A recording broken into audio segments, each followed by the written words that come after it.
keep it live, live, live. We gotta do it live, live, live. We gotta keep it live. Push everything you heard to the back and side. Turn your speakers up if you feel the vibe.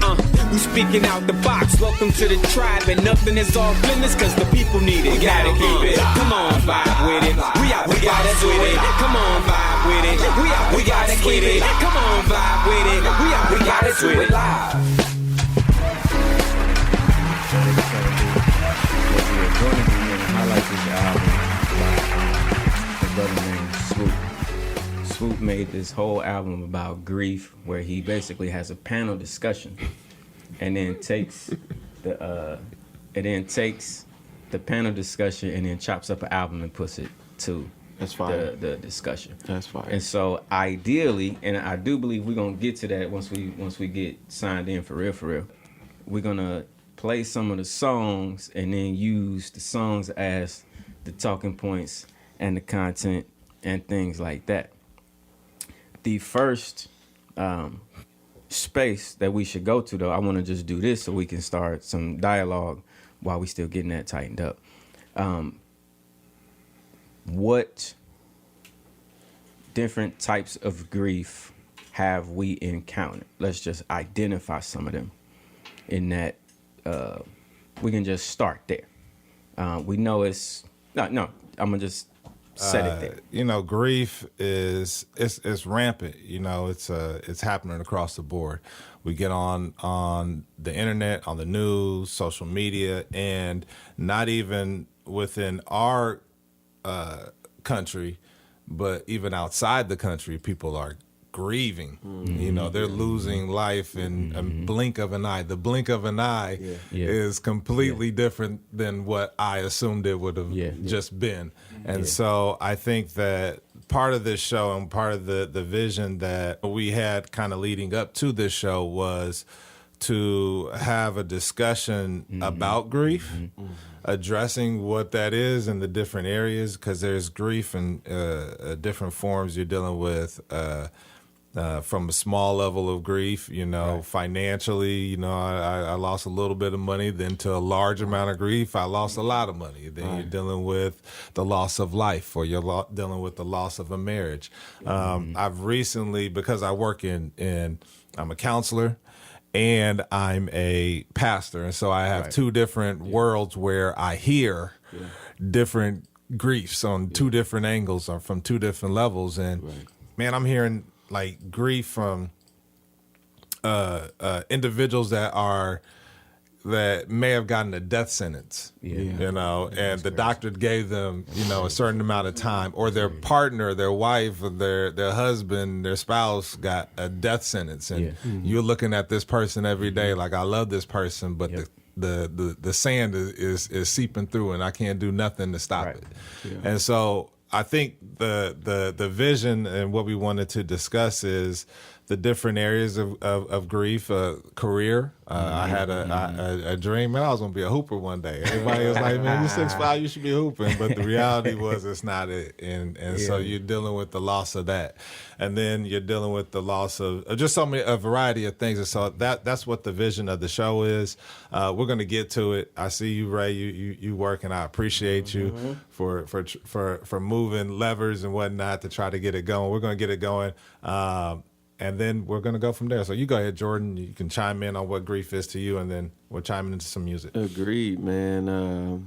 It's you guys said it all basically, and I mean on a personal level, dealing with loss and anything that is attached to your heart when you lose it, man, it causes a sense of grief. Anything that holds value and holds weight in your life, when that thing is taken from you, and especially in a manner that is unexpected or just, you know, quickly, it causes that sense of grief. I think of, you know, the rich young ruler when Jesus told him to, you know, sell all his goods and give it to the poor and come and follow him. And the Bible said he went away sorrowful because his value was in his possessions, and he realized he couldn't trade that in to follow Jesus. Like, I value you, but I value this at the same time. And it's like, you know, when I have to release something that means a lot to me, there is an emotional Yeah. thing that happens, man. And whether that's a loved one or whether that's your money, whether that's whatever it is, something happens, you know, there's a chemical imbalance, as they would say. Yeah.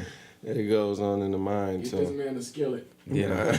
no, it's a real thing, and we can't act like it's not real.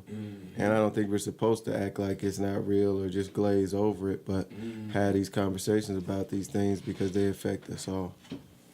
Yeah, the biggest ones is loss of loved ones. Okay. You know, those are the ones that always resonate the longest. Might not be the loudest, but the longest. And even loss of, so you got loss of loved ones as far as family members, and then I would say loss of people within that 6 degrees of separation almost. I think those are the biggest griefs. Right. Right. Yeah, I guess you put the F, not You can. the biggest griefs that I've experienced. I mean, and there's a difference between trauma and grief. Yeesh. Okay. Yeah, yeah. There's a big difference between trauma and grief. So I've had a lot of different traumas, but only certain griefs. All of us in our, let's say, vocational capacities as well as our ecumenical responsibilities, we have experienced those persons that share with us regarding their griefs, right, and their losses. Right. I think that something that needs to be addressed, because I just went to fact check myself. I think that a lot of the grief that we endure is self-imposed because when we look at the definition of grief, it's literally derived from losing somebody. Yeah. Yeah. It's Somebody. mainly attributed to the death. It's bereavement regarding somebody's death. And so what we have done is assimilated and mutated grief into us losing certain things Right. because we have placed too much value. Yes, sir. And we the made treasure this is. thing an entity when it should actually be just a thing. Yeah. Okay. Yeah. And so, and now, because I had to go, That's real, bro. I literally went back. It's like, yeah, so I know I'm grief. I've experienced grief about family members and, you know, people from the block and friends that, you know, that have died. But should I have more griefs? And then I was like, well, what does the definition say? There we go. I'm over here, you know, like maybe I got some untapped stuff that I need to unpack and deal with. And it's like, no, it's just about the bereavement of somebody's loss. So now when I'm experiencing conversations with these people, like you got people that's unloading on you, or you showing me grief, you got the 5 signs, but what you grieving over? Yeah. Like, should you really be grieving over this thing? Bar. Yeah. Or should you actually be praying over this thing? There we go. You know what I'm saying? Should you be grieving over this thing, or should you be fasting over this thing? Should you be grieving over this thing, or should you just give it to the Lord and walk away? You know what? We're gonna come right Back to that. it. And I'm going to stop talking. Because leave it to God by Big Deal. No Big Deal. My bad. I'm tripping. We gotta keep it live, live, live. We gotta do it live, live, live. We gotta keep it live. We are back. We are right back. Back in the studio. I do think our technical difficulties is through, Maybe. but not with me speaking though, because I can't say technical difficulties properly. Right. But this is what we was trying to get to. In that Swoop, shout out to Swoop. Hey, bro. This album is entitled We Go On. It is about dealing with all the types of grief in life. The album is actually pretty cold if you listen to it. If you let it, as Pastor Marinate. Jackson said, if you let it therapize you, it will, and it can. A question Pastor Jackson asked before we went to the music was, how much, and that's actually pretty good, how much of the grief, of our grief, do we bring about to ourselves versus, I guess, the things that actually, for lack of better terms, deserve grief. Yeah. In that he defined it that grief should be associated with losing a person, an individual. And then we get grief. We get, what's the word? We get, I'm going to call it fundamental grief from losing a person. But so things that we grieve that are not people, is that still grief? Because we feel some type of way when we lose stuff. So we do feel something when we lose stuff. And this will be a better step, is grief limited to people?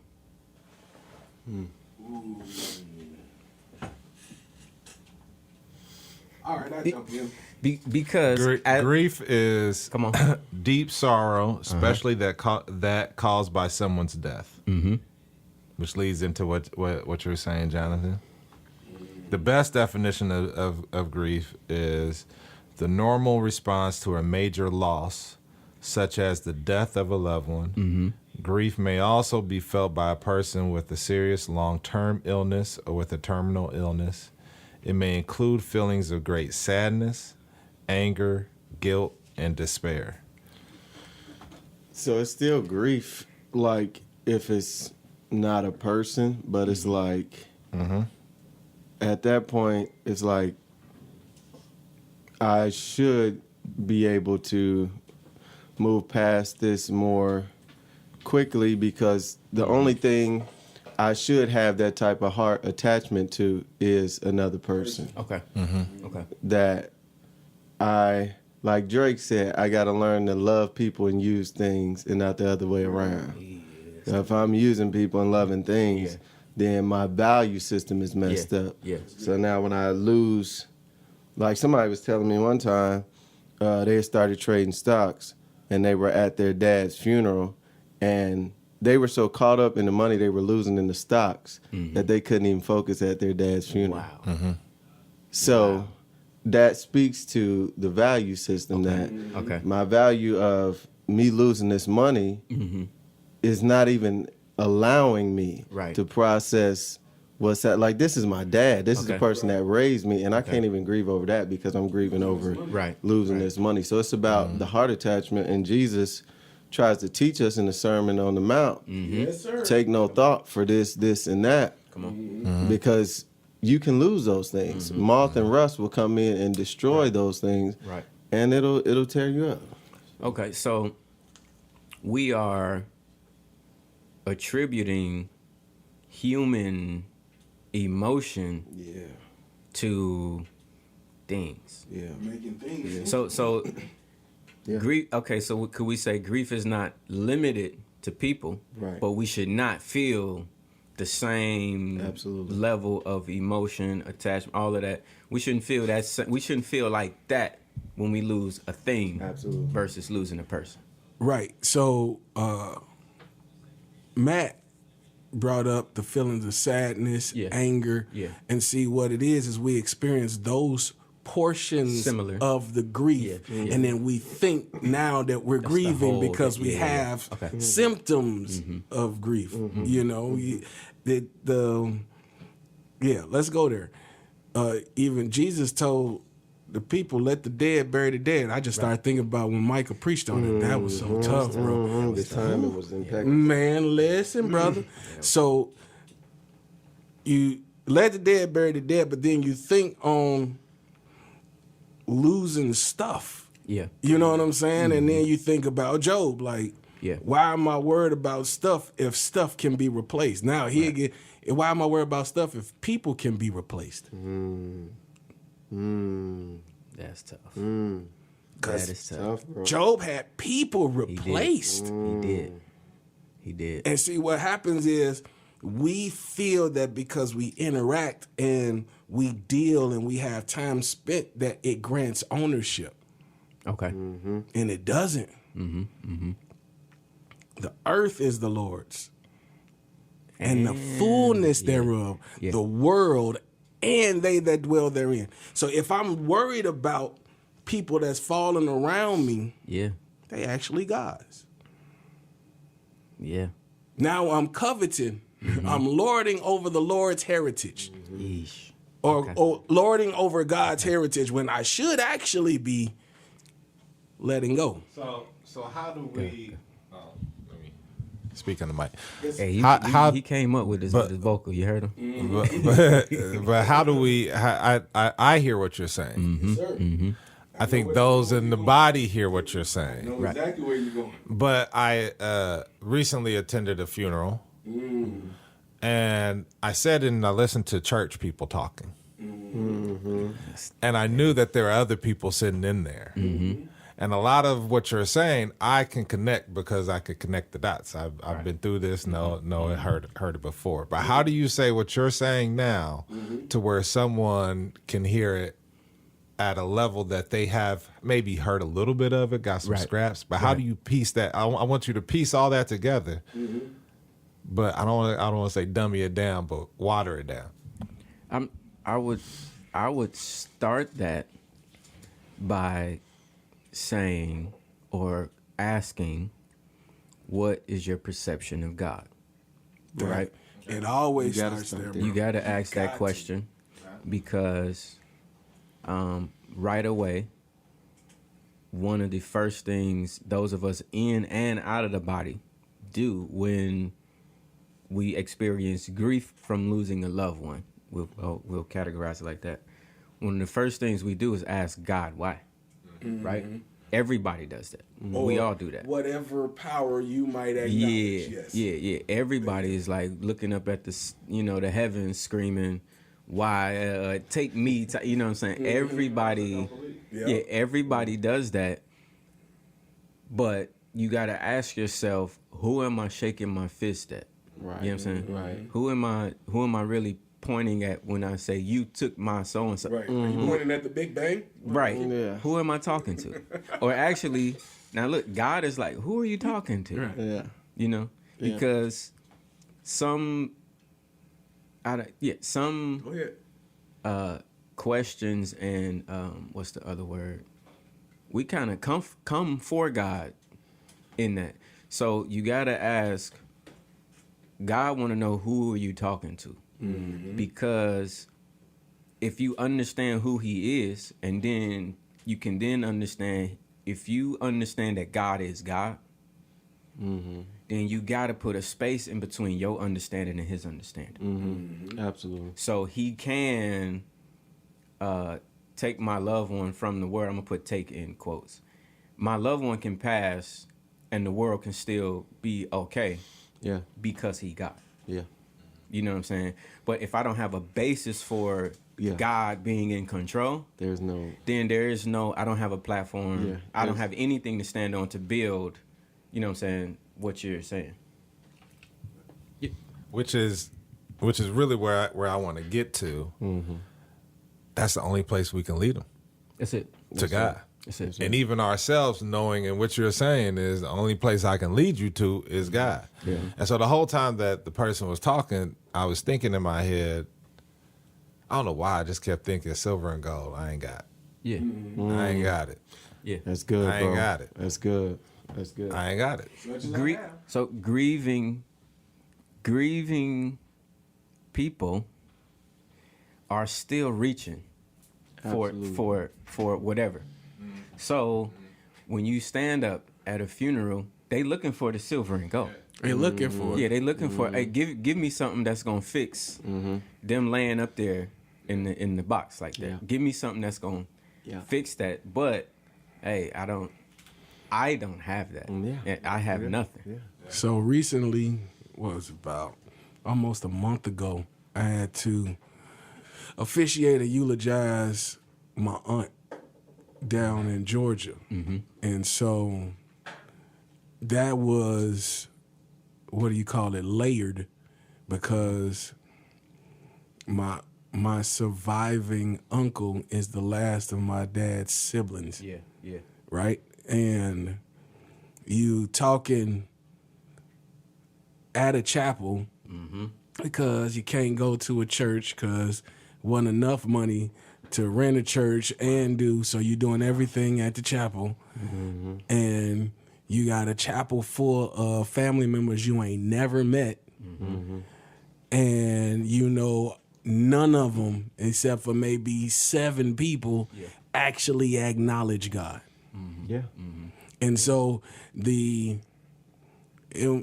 wasn't a lift or even a heavy lift or a push, but it was it's always, let's call it evangelism in its purest form. Yes, it is. You know, and so I'm going to introduce you to Jesus. That's it. Right. And when I introduce you to Jesus, I'm going to show you why I'm so excited. Why are you so excited and you burying your aunt? Yeah. Because I know the Lord. Yeah. That. It's Go ahead, bro. and like I do like a lot of funerals, especially for like the young people that get killed in the community and stuff like that. I've done a baby getting rolled over in the sleep. Like I've done a lot of funerals. Accidental shooting, the young lady that just was killed. I had to do that funeral. Like, and people have asked me like, what do you say? Right.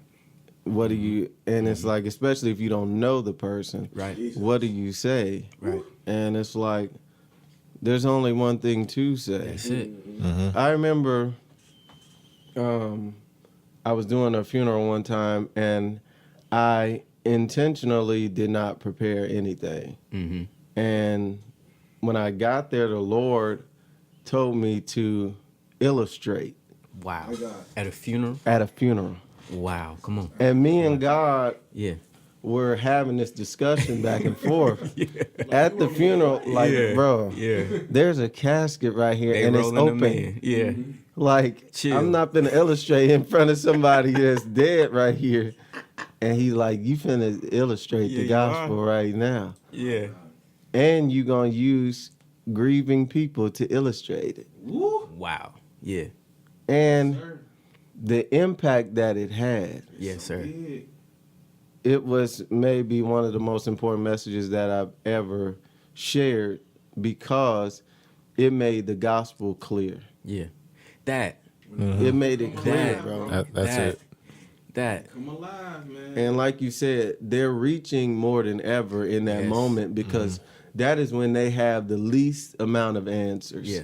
Yeah. Because the enemy will give you things that look like answers. But when somebody's laying up there that's 17 years old, Yeah, bro. you don't have an answer for that. And so you're reaching for anything that feels like an answer. And you as the minister have the opportunity and the obligation to give the answer. Yeah. Yeah. So you can't be concerned about doing a good job or saying this is like, no, bro. It's not a popular So gospel that test. that exactly speaks to what Brother Matt said, and it's that silver and gold. Bro, I don't powerful. have it. That's powerful. I don't have that for you. In fact, if you come in contact with grieving people, and you are going to come in contact with them, and you give them silver and gold, you bogus. You bogus. Yes. Because you basically just gave a pacifier. Yes. Yeah. You know what I'm saying? You just put some apple juice, sugared it up, and gave them that bottle. You just gave them the silver and gold Yes. when it all should point to the gospel. Yes. It should. Yes. It all It's should real point to the talk. I gospel. should. We're introducing grief because we still got to get back to the funeral aspects of it, the loss of life and everything. But one of the things that I think that we gloss over, and I think you mentioned it, and I think it may be grief, it may not be grief. We'll dive more into it, Yeah. but life happens, and it adds to the loss of life. So I may lose a family member tomorrow. At the same time, I lost my job too, and so that compounded. So let's go to some music, then we'll come back and talk about that. We gotta keep it live.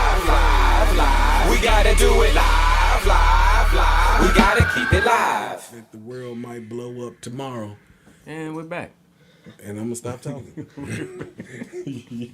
Coming in off of out of context like that is crazy. The world blow up. And the world's gonna blow up tomorrow because of our grief. That's what it is. Oh my God. Oh my God. Brother, first of all, again, shout out to Swoop for this album called We Go On. If you let it therapize you, it can and it will. We are going through it. Yeah, dealing with some grief. You know something? The views and opinions expressed There we on go. air are solely those of the speaker and do not necessarily represent those of WEFT Champaign Prairie Air Inc. Station Management, the Board of Directors, or the WEFT Associates. We in here, we locked in, and like we were saying, Brother Matt had brought up a very great point before we went to the break. Go ahead. Let him. Let's. He did. Now I talked about grief from, the loss of life. We definitely address that, but loss of job, Right. opportunity. Right. We just listened to them talk about that.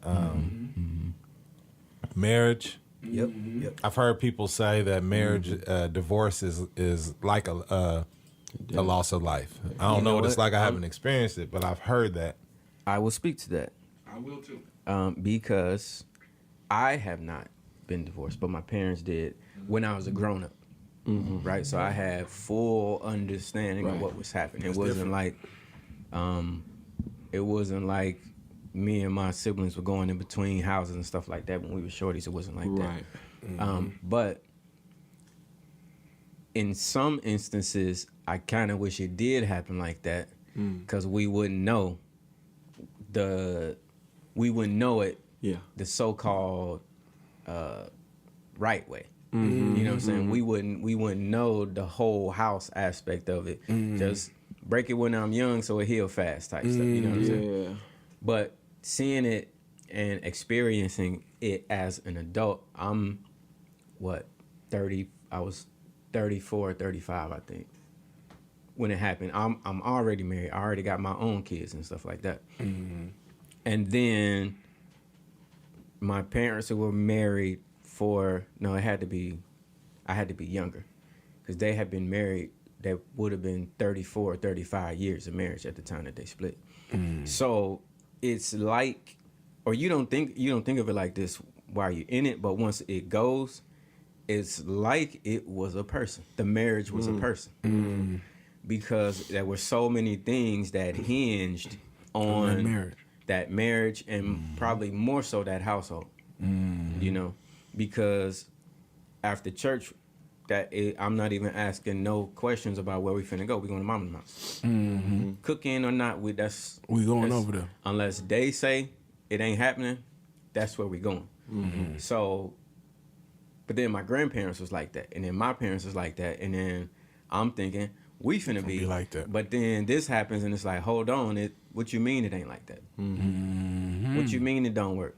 We've been this is how it go. Right. This is how it go. And of course and then I jump in like, yo, we should do this. It's a counseling thing over here. It's this over here. And both they're like, nope, nah. So I'm like, what you mean nah? You know what I'm saying? Yeah. So again, it's like, it's almost like, what you mean they died? I was just with them. Right. You know what I'm saying? Right. What you? Yeah. Right. So It's a knee jerk. It's a very. It is very similar to someone passing away, but it's not like a punch in the face. It's like as you like progress through that and process it, you like, hey, this held a much bigger space than what I thought. Yeah. Because in the final hour, I'm gonna say, of that marriage, I was trying to like help and like fix it in a way. Whole time I'm trying to fix that or trying to heal this person that is the marriage. I gotta leave my house because I don't want my kid. You know what I'm saying? I don't want my kids in the mess Right. or my wife. So I'm going by myself. So I gotta leave my family without me in the house to go and try to, you know what I'm saying, make amends in a whole nother situation that don't really belong to you. Yeah, so it affects you, but it doesn't belong to you. Right. And so in that, it was almost like God had to like kind of like snatch me back, like, hey, bro, What you doing? what you doing? And he was on some, I know it's like that, but you can't be like that. Yeah. You know what I'm saying? I know it took up this much room. However, you can't be like that. You know what I'm saying? I know it hurt. Go down the list of all the things that he knows because he know everything. But you can't be like that. So go home and stay home. You know what I'm saying? Go home. Don't come back over here about that no more. And even that was like, I can't. We supposed to fight. Yeah. This is for your honor, God. Right. Yeah. It's And honorable before you. this is what I'm saying. But in the grief of it, I still, that was the silver and gold. The silver and gold is them staying married. The silver and gold was the marriage. It's tough, bro. It's tough. It's real though. But It's tough. going through that changed how I operate in my house and centered it more around God. More so around God than That's what it big. was. Yeah. That's big. So that, yes, it's like that. But again, if I don't have a basis on who God is, then I'm going to steady be trying to fix everybody's stuff while mine falling apart. Yeah. So I've been divorced. So I got divorced back in 2003 from my kid's mom. Well, my older kid's mom. And got married right out of high school, you know, trying to do the right thing. And doing it, yes, it's going to have an effect on the children when there's children involved. Naturally speaking, children are the worst reason to stay in a marriage. Naturally speaking, they are the worst reason to stay in a marriage because what happens is, and this is going to speak more to what you were saying, Ray, is the marriage in itself becomes an entity because it's established off a covenant. Right. There you go. And then the more time that's invested into a covenant, the more that covenant becomes alive. Yeah. You understand what I'm saying? And there's so much gravitas towards it Yes, sir. because it is a covenant. And the work is, this is why God snatched it. I'm just going to talk. The work is not done on the back end. Right. It's done before you enter into the covenant. Right. So if the people that are entering into the covenant aren't right, then the covenant itself, Can't be. you understand what I'm saying? This is why when we enter into covenant with God, you got to have the right type of mindset because guess what? He ain't going to flake on his side of the bargain. You know what I'm saying? If you not right, me and my kid's mom getting together in, what do you say? For all intents and purposes, it seemed like the right thing to do. However, that wasn't a covenant thing. And we put a covenant on something trying to heal a situation that we messed up because we had went against what God's word was initially. Like fornication brought my son into this world. So I can't Not covenant. not covenant. So I can't use covenant to make up for something That's tough. and so now what it did was push me into a place where if I ever enter into covenant again, God's got to be first. And I couldn't enter into covenant again until I had God. So, did you experience similar symptoms as grief? So here is where Knowing that part. my sadness and my anger came in. It was the position I was putting my children in. Got you. Okay. Because I didn't get to see my oldest daughter Yeah. take her first steps. I didn't get to see her when she Yeah. said her first word. Yeah. I left my son in my eyesight uncovered Yeah. because different men coming in and out, you know what I'm saying? So the man in me was like, I should thug it out so that don't happen. Right. But I can't Right. I can't forsake what God has demanded on my Yeah. life because I'm trying to be God to fix a mistake that I made. Yeah. Yeah. And it's the reality of it. That's it. You know what I'm saying? Like that's I can't even say grief. I was in a bad spot mentally because I knew what my kids were gonna go through. There we go. Because I knew Okay. what their mother was. And there's nothing against her. When you say- But in that point of her life, I knew what she was and what she was going to open them up Yeah. to. Yeah. And so my trepidation and my fear Right. and my anxiety came from, oh my God. Yeah. Yeah. You know what I'm saying? Like, and then when I'm starting to miss stuff, I'm like, it's really happening. It's really happening. But at the end of the day, fast forward, my kids like, Dad, you the best dad. And Like that's a bar. we seen what you were doing. Yeah. We knew, and I'm like, you know, I had to jump in the shower because like, man, I was Yeah. thinking Yeah.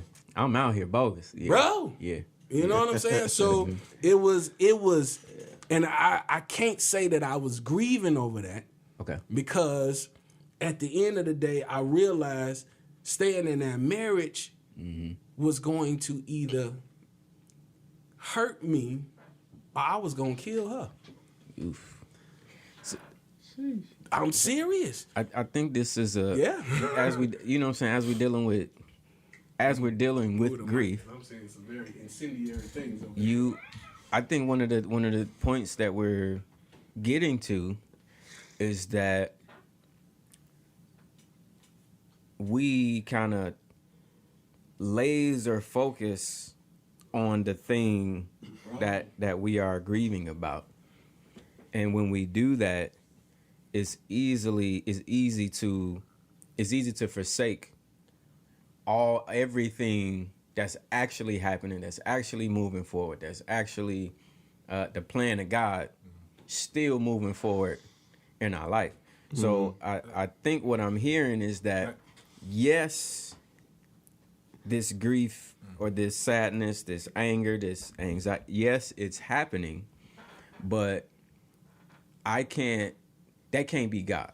That can't be God. Because we prioritize the thing.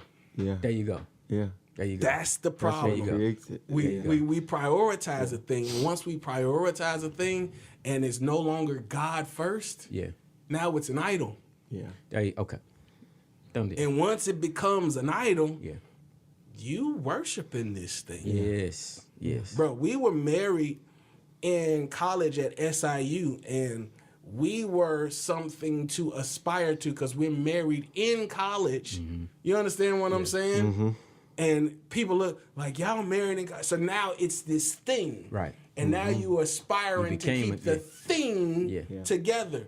Yeah. And God never sanctioned it.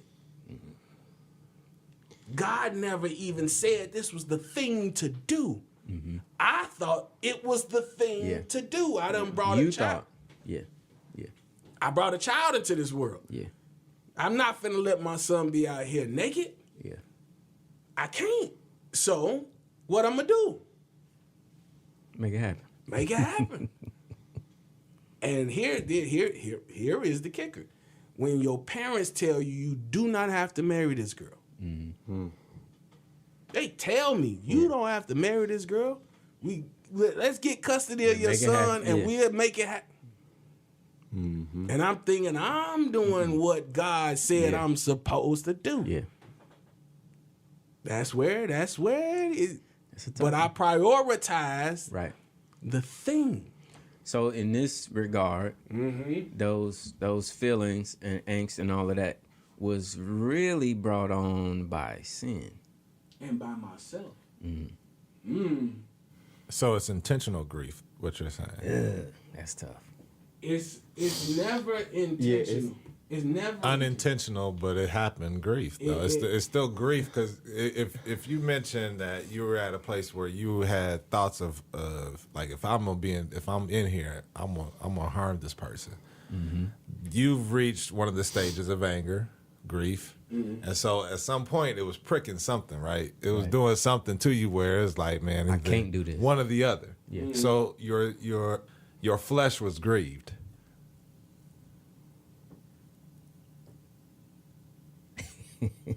No, my flesh was angry. Angry, but still a product of grief is anger. I never cried over her. But a product of grief is anger. Not the whole not the whole look of it, but Right. anger. Mm-hmm. Like, it gives anger. So like, where someone's like pricking you, like that Chinese torture, that little poking that head, that little drip of water, just every day you come in, before you walk into the house, it's before you turn that key. Mm-hmm. And so it's there. And so in some way, she was almost affecting, maybe not your spirit. You didn't allow it to hit your spirit, or maybe during that time it did mess with your spirit. Mm-hmm. But would you say it wasn't intentional, but it was unintentional due to the covenant, or the attempt to make a covenant that wasn't meant to be together? Okay. Sorry about that. I would say that it was more so because I feel like when it comes to grief, you need all the components. Mm-hmm. And I would say, like, if I got lemonade, if I want lemonade and all I got is sugar, I still don't have lemonade. Right. You understand what I'm saying? So if I experience the anger of the situation, because the anger was more enveloped in, you only are what you are because of me. Mm-hmm. You had nothing. You understand what I'm saying? And then you feel that it's up to you to say you want a divorce. Yeah. And you want to take knives to me and say you want a divorce, all because you thought you were something that you're not. Mm-hmm. So I'm never grieved about her. No, there's no. I've had Lord forgive me. Just move There on. you go. Right, There you right. go. There you go. There you go. Everything that I went through was self-inflicted. Okay. Right. It was self-inflicted. Could Well, you still grieve over self-inflicted wounds? Ooh. And so that's the problem. Mm-hmm. So many people are when you shouldn't. Mm-hmm. That's the dichotomy, because people are grieving over things that should not be grieved over. Okay. Right? Okay. Here's the thing. This is a very, very, very difficult example. But if I go and kill somebody, what do I look like grieving over? Mm-hmm. Mm-hmm. You see what I'm saying? How can I grieve over something that I put myself through? Yeah. Could you grieve over the decision that you... That's what I was going to ask. Is there a level of grief in repentance? Right. Well, see, that's different. Is repentance grief? I would believe so. I don't know about that. What's the biblical term of grief? The biblical term of grief and the grief that I might have in the loss of a thing, I think that's very possible.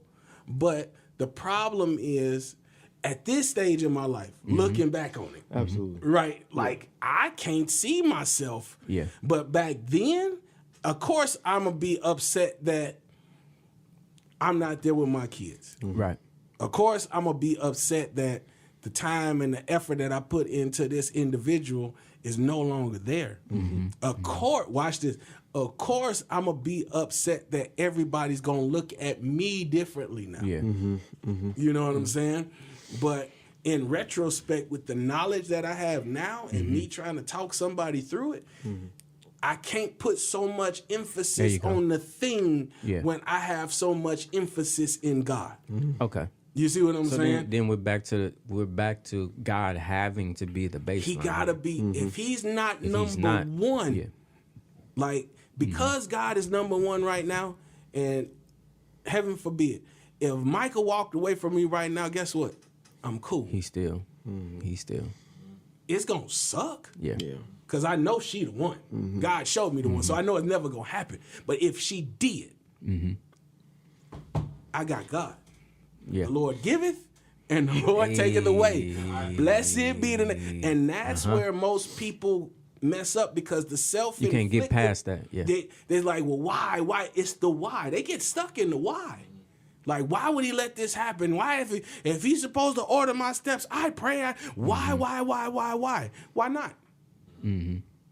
Are you defined by the thing? And that's the problem. That's a question, too. We That's a talking real question. about things. Yeah. We not talking about God. We talking about things. The thing that's eternal is God.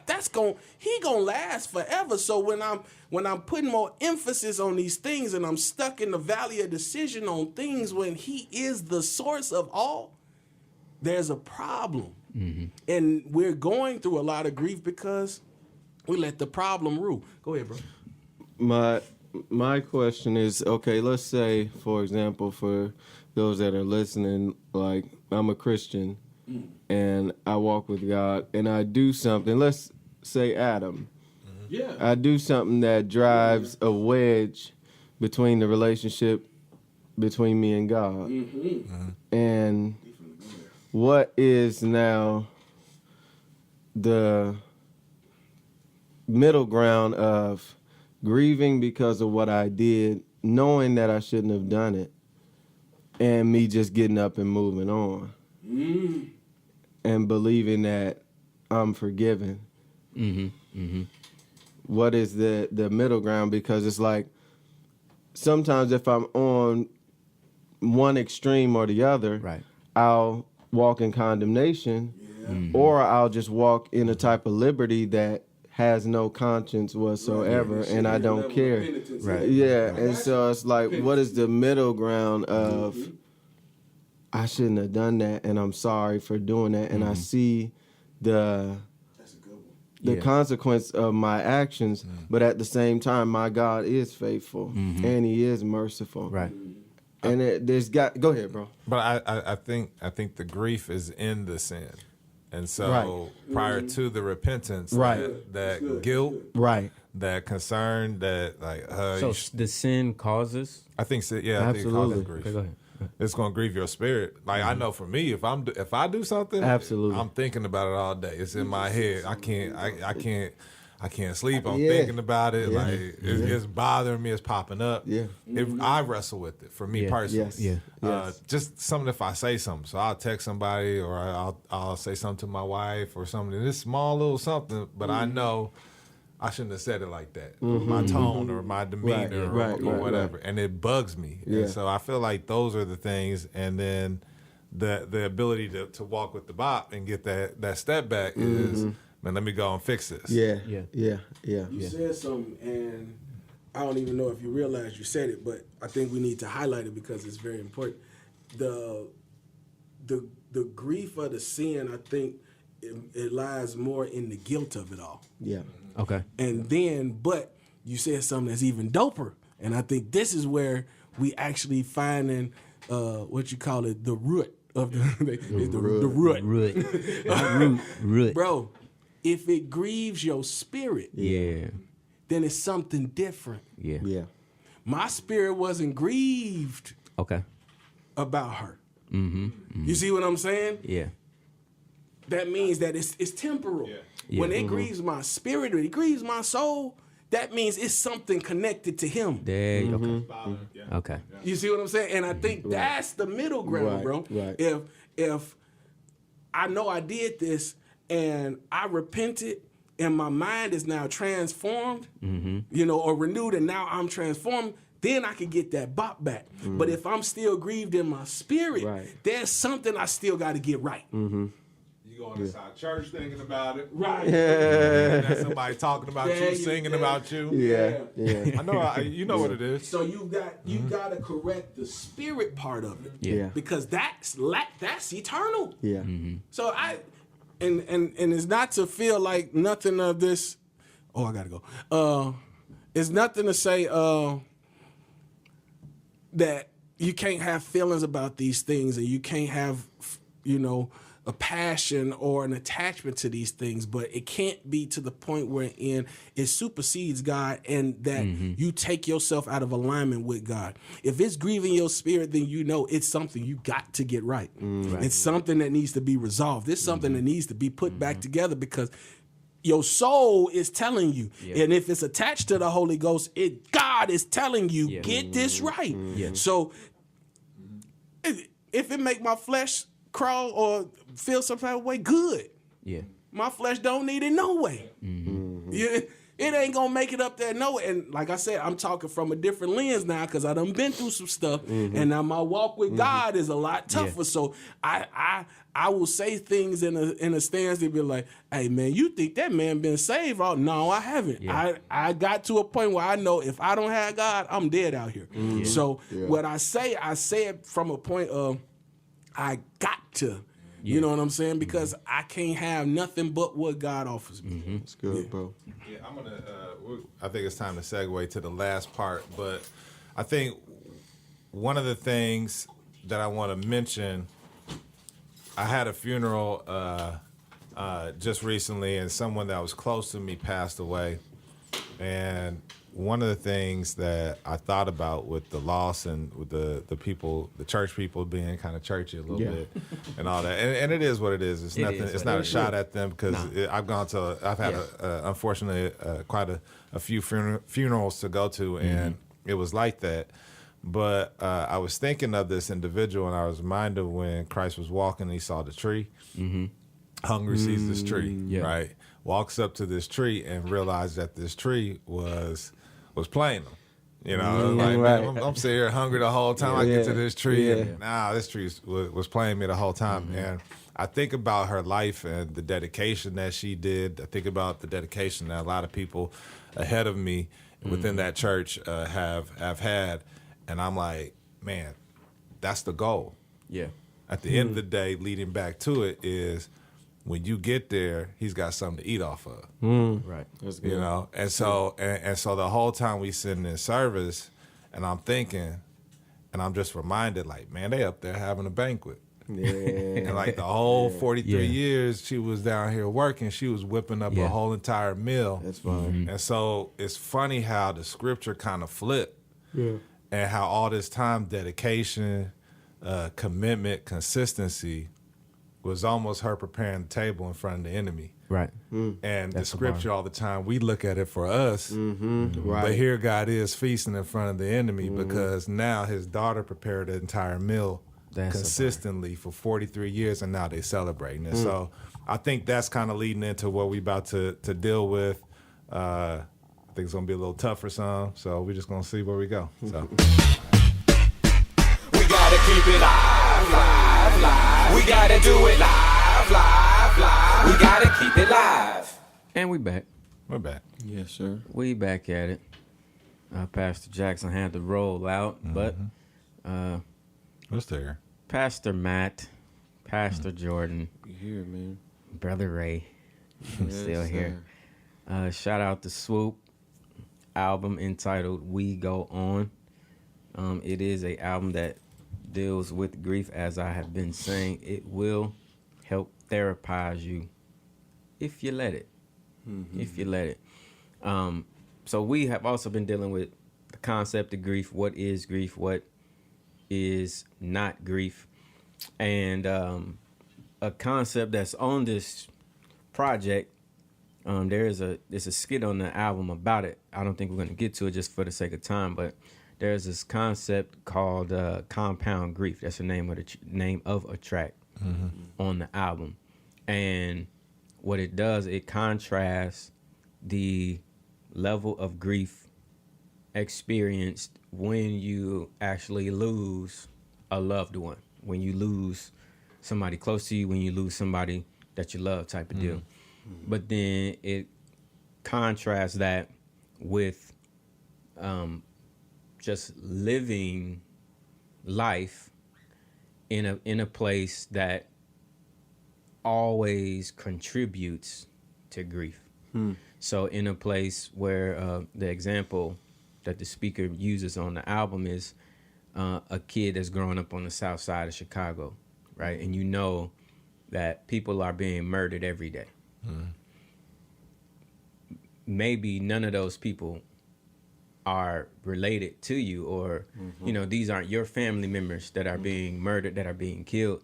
However, you know that people are losing life around you every day, and then you live that way. So you it's almost like that's in your household. So you live that way, you grow up that way, knowing that people just die around me every day, all the time. So this idea of compound grief over time, that says you don't have to, my mom doesn't have to pass away for me to have a high level of grief. If I have lived in these kind of grieving states all of this time, over time I can end up with the same level and with the same complications from it. So not all the time do we have to lose someone in order to feel that same way.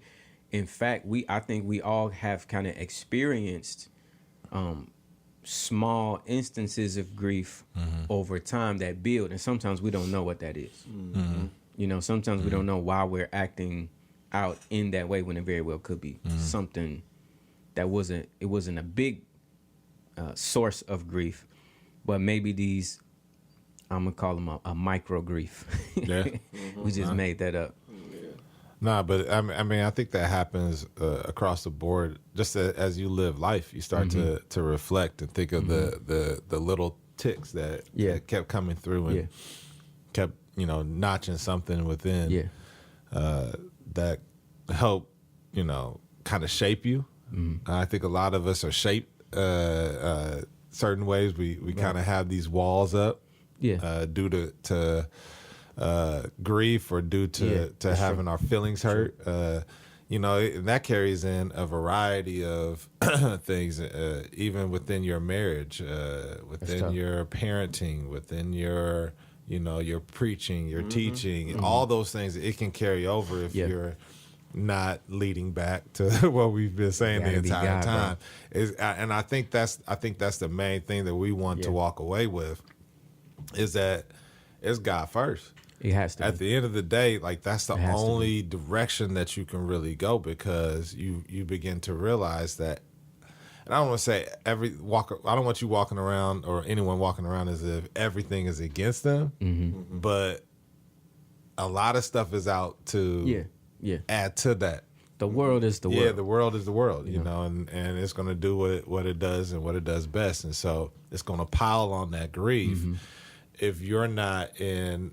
And what I believe, if you're not in communication with God, you're not going to be able to sort through, you know, and pick through it. So, I mean, we gotta acknowledge, if you go a step further into the grief, you gotta understand that grief is in the world because sin is in the world. That's it. You know what I mean?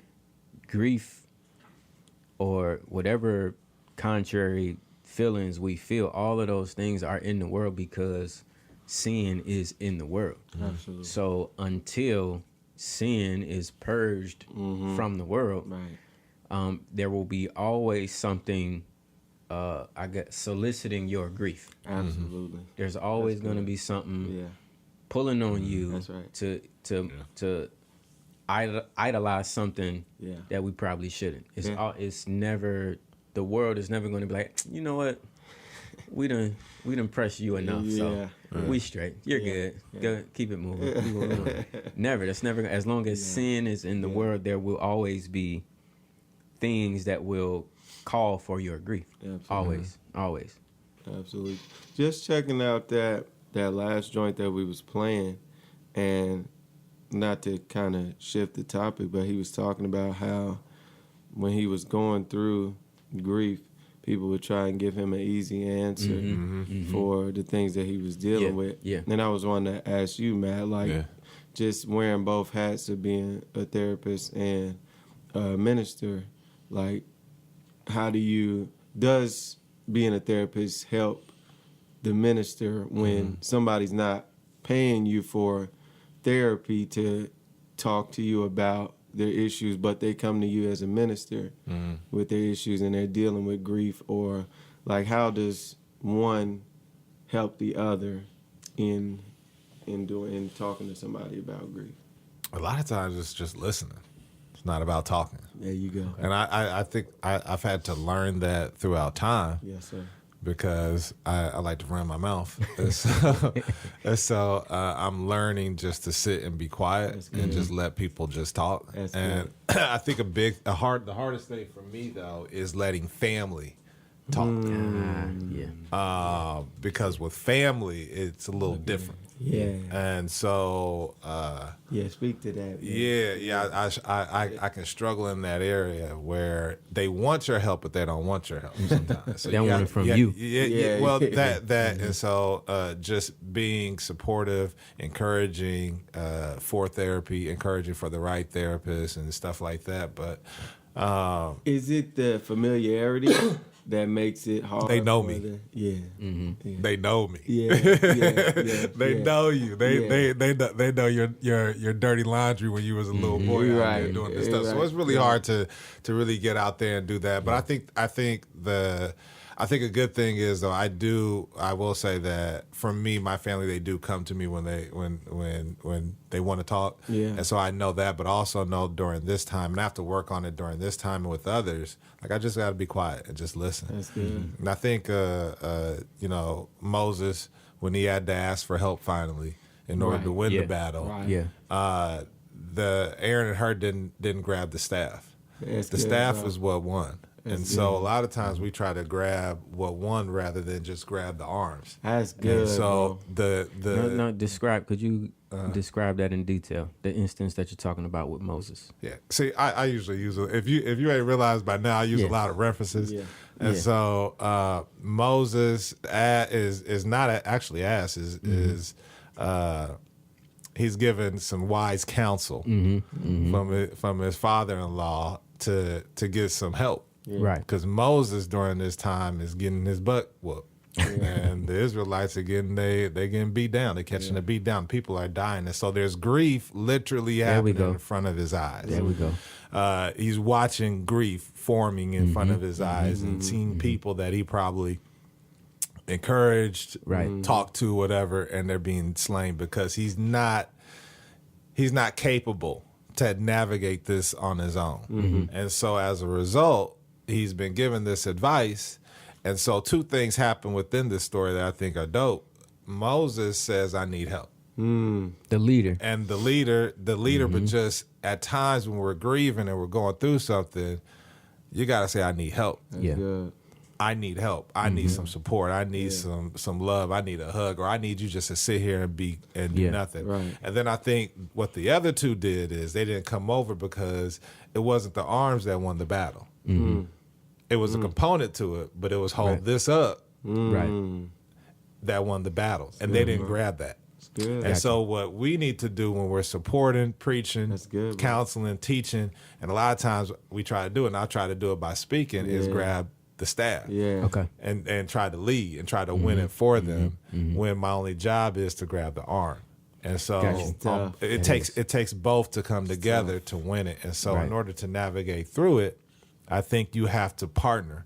And so as a counselor, as a pastor, as a friend, as a family member, it's just grabbing their arms and those just saying, I need that support. That's so tough because what I've seen in grieving times, everybody, some do it, some navigate this better than others. But if not checked, or if not aware, or if the foundation isn't right, when grief hits, everybody creates like a silo or creates like one cell that they exist in with the grief, even if we lost the same person. So if that's good. Say, oh, you know what? I'll do it like this. My grandfather passed away, right? But there came contention because everybody felt a certain way.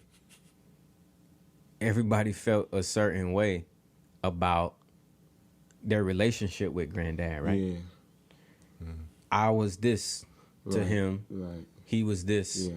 to me. Yeah. And what he was to me is bigger than what he was to you. So Yeah. I need Right. I need more say. Uh-huh. You know what I'm saying? I need more of this or more of that. When again, we just need to somebody just need to hold up the arms. bro. Yep. You know what I'm saying? That's it. Like it's instead of it's almost like we hoard the grief. Yeah. You know what I'm saying? That's like, nah, you ain't grieving like I'm That's grieving. tough. Nah, Trying to out-grieve. Yeah, I'm trying to out-grieve you. yeah. Like, nah, yours ain't like mine. Yeah. Yeah. You wasn't. And you wasn't. And, Yeah. and then I'm like, nah, yes, I was. You know what I'm saying? Yeah. So then it's like, Yeah. That's a real thing, bro.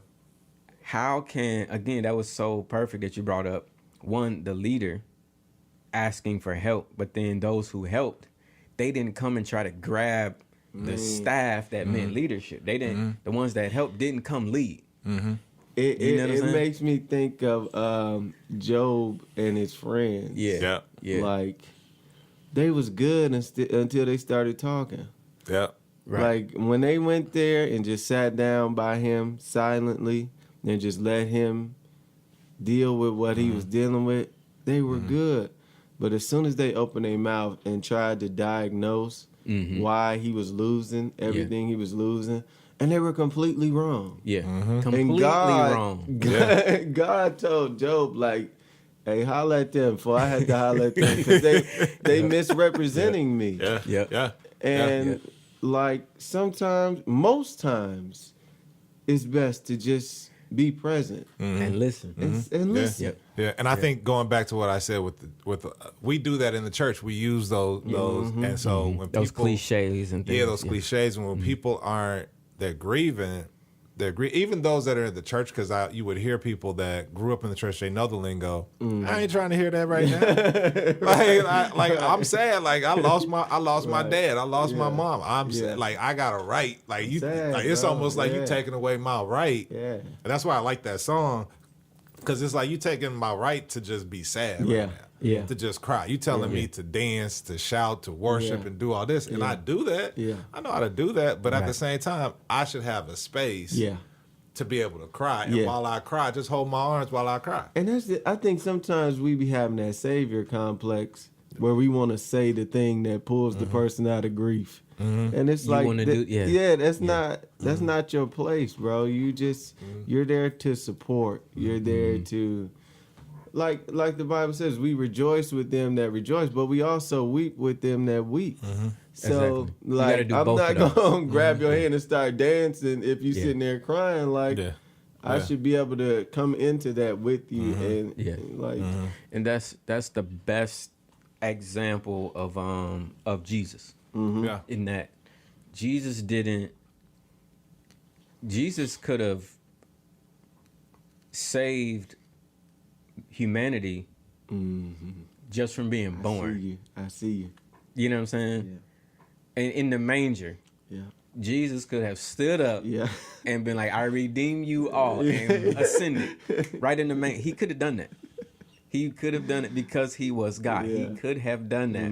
A little baby born, I redeem all the sin and ascend straight up to heaven. Talking in full Straight plane. up. He could have done that. But he did not.